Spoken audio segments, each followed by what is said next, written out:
बिस्मिल्लाहिर्रहमानिर्रहीम। मेरी प्यारी बहनों को मेरा सलाम पहुँचे।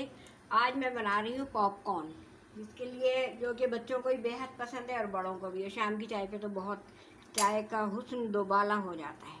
तो इसके लिए मैं ले रही हूँ 1 टेबल स्पून तेल और नमक हस्बे ज़रूरत।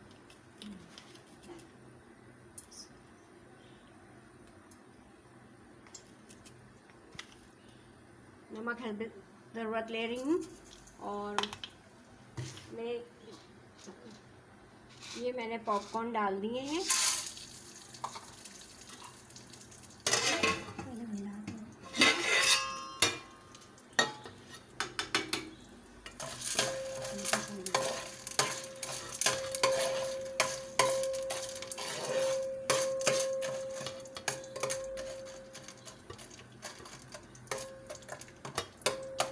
ये मैंने तेल और नमक में पॉपकॉर्न मिला दिए हैं, जो कि भुट्टे के दाने हैं। ये